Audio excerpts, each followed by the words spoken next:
Well, good evening, fans. This is Eisenhower Speaks again on this Thursday evening. I come to you all with some good news and then some things we got to think about.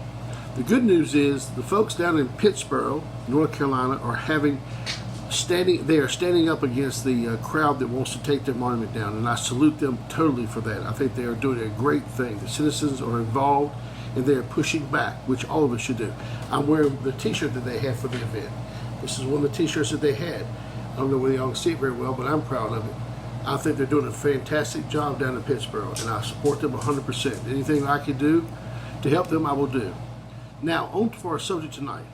You know, the interesting thing about some of the history we've been told is, in today's world, it seems that people tell us what we're supposed to think. They tell us, this is what you're supposed to think. It's not, here is my opinion, or here's something I want to introduce you to.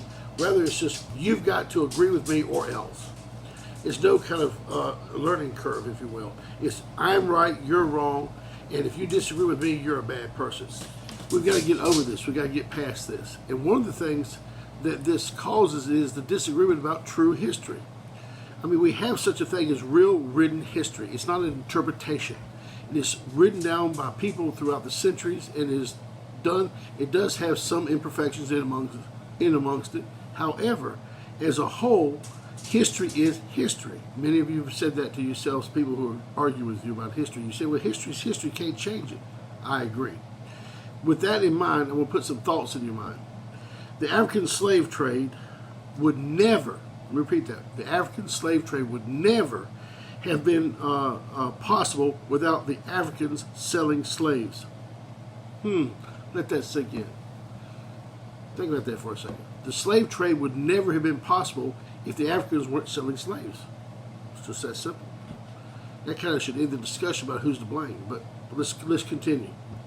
Now, so that somehow in this argument that the Africans who sold slaves that were responsible for starting this and then perpetuating it, somehow the South is the only one that has been deemed the bad people. In other words, we're the only ones, quote, that had slaves. We're the only ones that promoted slavery, etc., etc.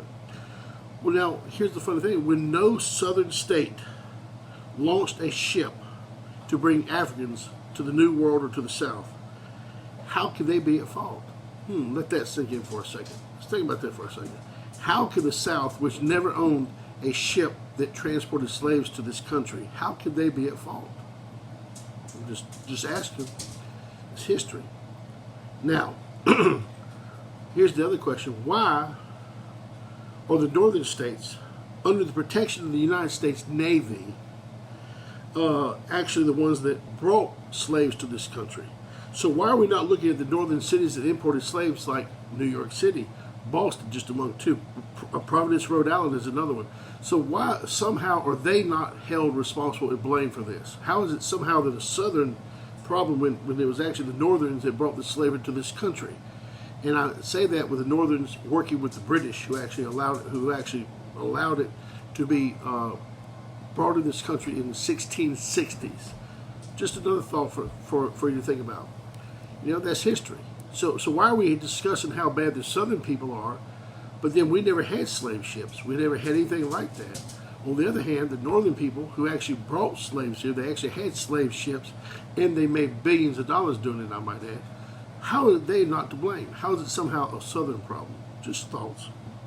Now, one of the reasons that you need to educate yourself about these things is those are the kind of things that can really change the conversation pretty quickly. Just a simple question, but really, how can the slaves problem be purchased? How can the slave problem be a southern problem when the southern never brought a single slave to this country?